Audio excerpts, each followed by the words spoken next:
Amidst grappling with the profound loss of my mother, my world was further shaken by William's unexpected announcement. He approached me with an unsettling smile, declaring his intent to leave our shared home to his parents if I disagreed with proceeding with a divorce. His words struck me like a lightning bolt, revealing a stark truth. My feelings for him had completely evaporated, replaced by growing resentment towards William and his family. With cold indifference, I retorted, hinting at the regret he might face, only to be dismissed by his carefree laughter. He confidently handed me the divorce papers, his grin never fading.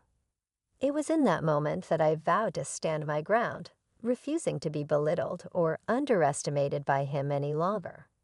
With determined spirit, I accepted the papers and made my exit, heading straight to my uncle's home for refuge the following day. With my uncle's support, I confronted my now former in-laws at their grand estate. My sudden absence had sparked confusion, with accusations of neglecting my supposed duties as a housekeeper, a role they mistakenly believed still bound me. I corrected them with finality. I was no longer William's wife. Having finalized our divorce, William was visibly shocked, silenced by the reality of our severed ties. My uncle, a seasoned lawyer, interjected to address legal matters, underlining the seriousness of the situation.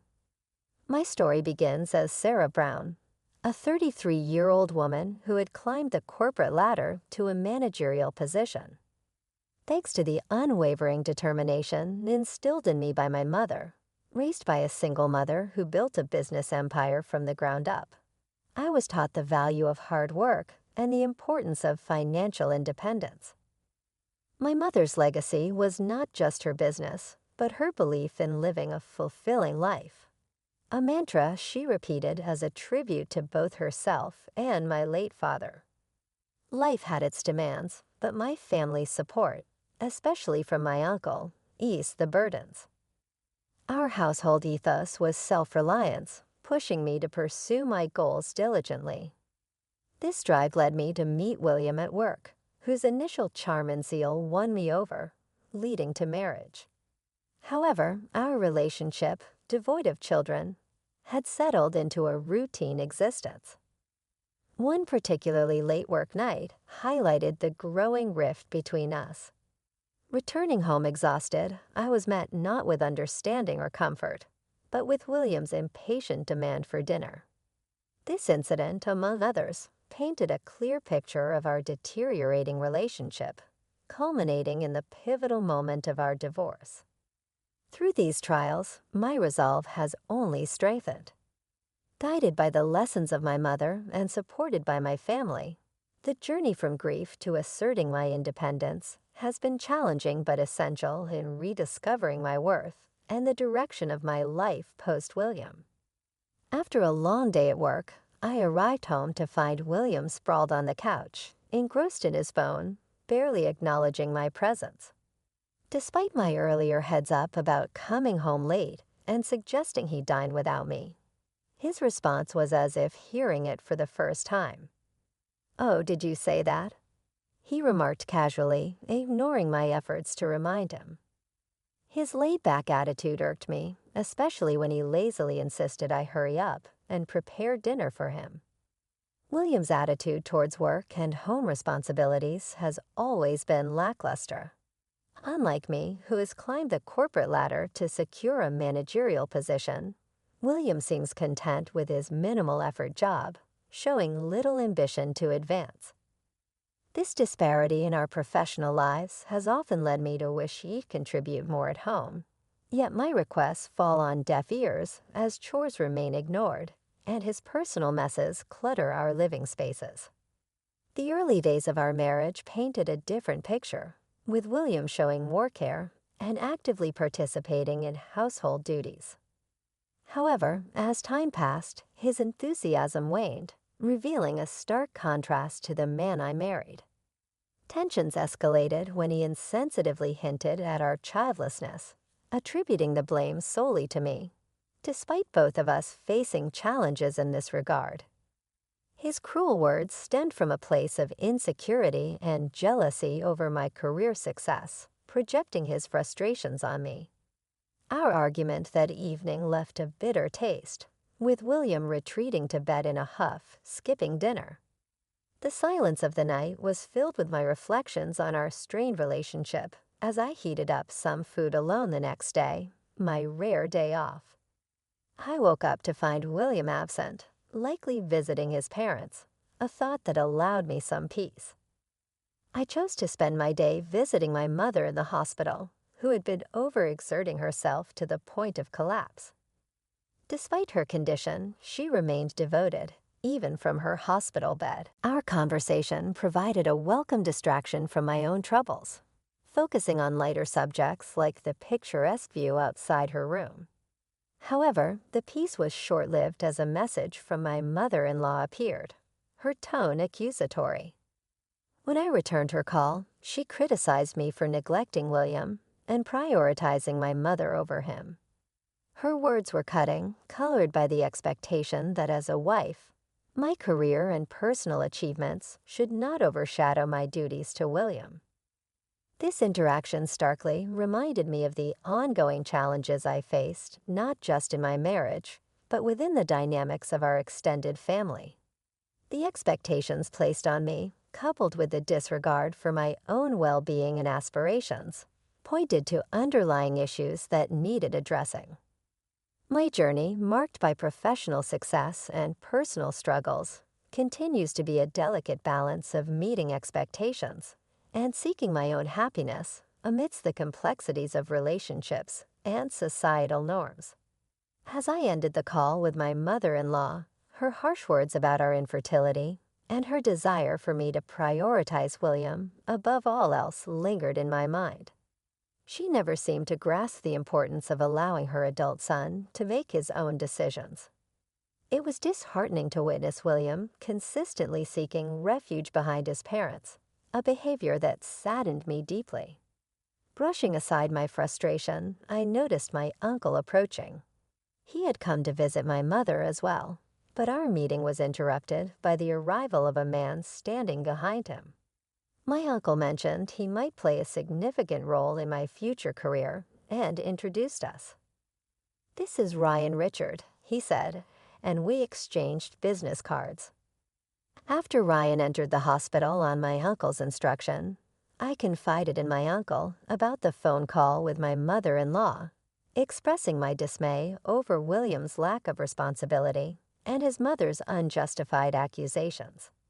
My uncle's concern deepened as I recounted the ordeal, advising me not to burden my mother with these worries. Our conversation was abruptly cut short by a sudden emergency. By the time I returned to the hospital, my mother had unexpectedly passed away. The shock left me numb, struggling to grasp the reality of her absence. Ever supportive, my uncle stepped in to handle the funeral arrangements. Amidst our mourning, I overheard a conversation that brought me back to reality. William and his parents, seemingly oblivious to the somberness of the occasion, were discussing the inheritance left by my mother, who had been a successful CEO. Their insensitive remarks about moving on from their modest living conditions, assuming the inheritance would naturally come to them, deeply upset me. Furious at their audacity, I demanded they leave. My uncle promptly intervened, ensuring they were escorted out despite their protests and insults. He reassured me of his support, offering to help sever ties with William and his family if I chose to. In the aftermath, returning to the home I shared with William was unthinkable. Instead, I sought refuge in the mansion inherited from my mother. This house, lovingly designed by her, was filled with cherished memories. It was here we planted flowers together, played hide-and-seek, and shared precious moments. Despite her busy schedule, the mansion now mine stood as a testament to her love and our life together. It offered me solace as I contemplated my next steps, surrounded by the legacy of a woman who taught me the value of independence and strength. When my mother was still with us, she often spoke about the importance of independence and making my own choices.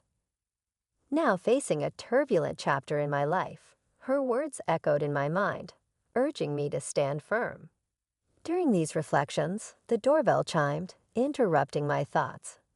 Expecting it might be my uncle, who had a habit of dropping by unexpectedly ever since I was young. I opened the door without hesitation. To my astonishment, William, accompanied by his parents, greeted me with an air of entitlement. Marveling at the grandeur of the mansion, they barged in without invitation, carrying moving boxes as if claiming the place as their own.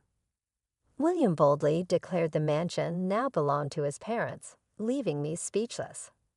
My heart sank at the assertion that my mother's legacy, her house, was supposedly transferred to William's parents. The very idea seemed ludicrous and unfounded. William claimed a legal maneuver had been made to change the ownership, a revelation that struck me as both outrageous and deeply hurtful. Faced with their audacity, my sorrow transformed into seething anger. William, mistaking my silence for compliance, presented me with divorce papers, smugly suggesting that if I opposed their claim, our marriage would end. The realization hit me hard.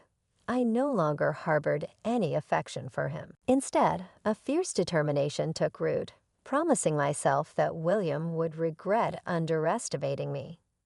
With the divorce papers in hand, I left for my uncle's house, my resolve never stronger. My uncle, a lawyer by profession, was appalled at the illegalities and moral bankruptcy of their actions. He assured me of his full support, not just in protecting my mother's estate, but also in standing by my side through the forthcoming legal battle. The loss of my mother had initially plunged me into despair, but the egregious actions of William and his parents had ignited a fire within me. I refused to let such injustice go unchallenged. Together with my uncle, we confronted William and his family at the mansion. William was visibly shaken as I declared our divorce, his confusion evident. The situation escalated as my in-laws attempted to intervene, only to be met with the firm resolve of my uncle.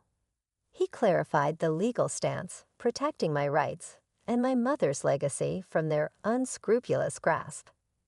This confrontation marked a turning point, not just in reclaiming what was rightfully mine, but also in severing ties with a family that had shown no respect for me or my mother's memory. It was a poignant reminder of my mother's teachings, to live a life of dignity, self-respect, and independence. With my uncle's unwavering support, I embarked on a journey to ensure justice was served, determined to honor my mother's legacy, and forge a path forward on my own terms. As I stood in the heart of the mansion that belonged to my mother, I asserted my rightful ownership with unwavering conviction. The very idea that William and his parents could alter the property's ownership without my consent was not only audacious but blatantly illegal. William attempted to justify their actions by mentioning a legal clerk who supposedly managed the paperwork, a claim that reeked of forgery. Facing William, who looked at me with a mixture of defiance and realization, I made it clear that any attempts to undermine my rights would not be tolerated. His feeble attempt to accuse me of acting independently fell flat, especially since his actions were the ones teetering on illegality. His silence following my rebuttal was telling. It was evident he lacked the courage to confront the truth of his own inadequacies. William, in a desperate bid to hurt me, brought up my fertility challenges. Yet the irony was palpable. While I faced obstacles, there remained hope for me through medical treatments, a hope that William, due to his own circumstances, did not share. This fact highlighted the futility of his attempt to belittle me, especially when his own situation was considerably more definitive in its limitations. The confrontation reached its peak when I reminded William of the significance of the memories I held with my mother in this house. Overwhelmed by the weight of his actions and words, William could only lower his head in surrender.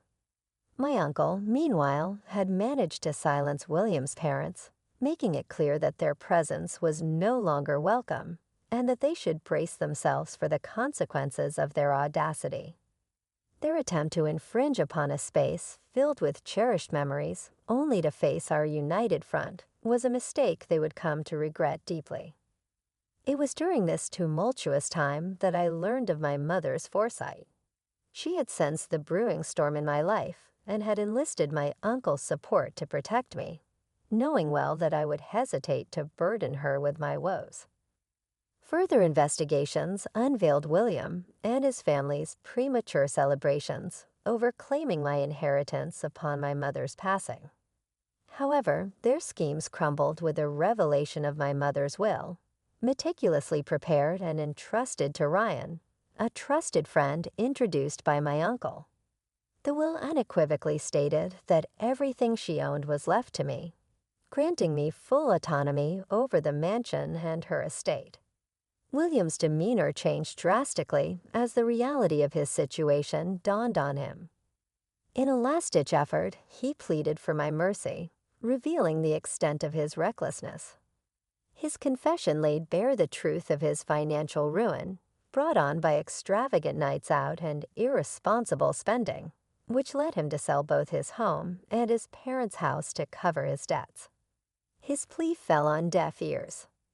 The revelation of his actions, compounded by the betrayal of attempting to usurp my inheritance, solidified my resolve. William's problems were of his own making, a bitter harvest of the seeds he had sown. As I faced the aftermath of his deceit, it became clear that the path forward was one I would walk without him, safeguarded by the love and foresight of my mother and supported by the unwavering loyalty of my uncle. Once married to William, I found myself at a crossroads, no longer his partner, but a woman forced to confront betrayal. William faced a stark choice: deal with the legal repercussions of his actions or attempt the impossible task of repurchasing the mansion for $5 million, a sum far beyond his reach after liquidating assets to barely cover his debts. As I regained control of the mansion, I discovered the theft of personal keepsakes, an act William's parents tried to dismiss by blaming it on their desire to sell unwanted items. Their audacity provided even more fodder for legal action against them. In the fallout, William and his family found themselves drowning in financial ruin, exacerbated by my decision to remove William from the company now under my leadership.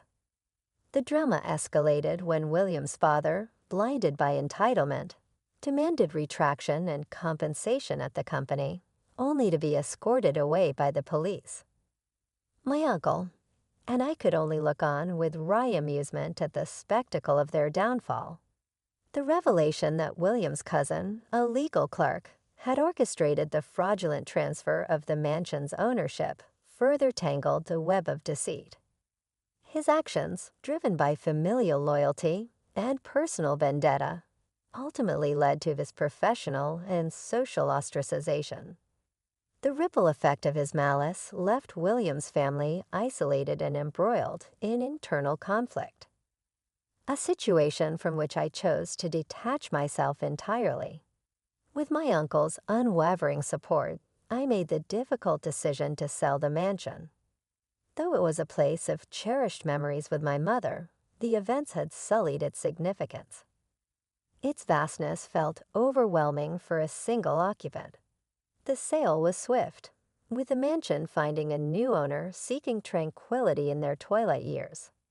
This decision marked the end of a chapter, allowing me to bid farewell to the past and start anew, focusing on my future and career. In the midst of these changes, Ryan, who had been instrumental in uncovering the truth and defending my interests, reached out. Grateful for his support and curious about what he had to say, I agreed to meet him over coffee. Ryan expressed his desire to support me, not just as a professional ally, but as someone who genuinely cared for my well-being.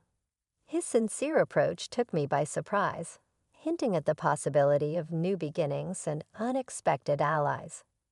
In the aftermath of turmoil after the tumult with William settled, Ryan stepped forward with an unexpected confession of his feelings for me. "I like you, Sarah," he admitted, a hint of nervousness in his voice. He was aware of the recent chaos in my life and didn't expect an immediate response. Instead, asking me to consider his feelings once everything calmed down. Handing me his personal contact details, he looked earnest, his face flushed with sincerity. Until that moment, I hadn't thought of him romantically, but seeing his genuine demeanor, I found myself contemplating the possibility of starting anew. Not long after, I heard that my former in-laws attempted a break-in at the mansion, mistakenly believing I was still the owner. Their efforts were thwarted by the new owner's security measures, leading to their arrest. Given their prior misdemeanors, this incident underscored their relentless but futile attempts to disrupt my peace. Amidst this, William reached out unrepentantly, asking for help with his financial woes. Having somehow avoided the legal consequences that befell his parents, his plea was met with my firm refusal. Once married, yes, but his continued recklessness only affirmed my decision to move on. I expressed my disappointment in myself for not seeing his true nature sooner and firmly ended the conversation, this time making sure to block his number. With that chapter firmly closed, I turned a new leaf with Ryan. His proposal and my acceptance marked the beginning of a sincere and honest relationship. Aware of my fertility challenges and past, Ryan's unwavering support and understanding assured me of our potential to build a fulfilling life together.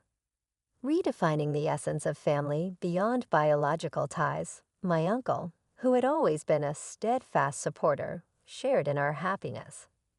His support was rooted in a promise made to my late father, his best friend, to always look out for me and my mother. This revelation deepened my appreciation for his presence in my life, seeing him not just as an uncle, but as a father figure.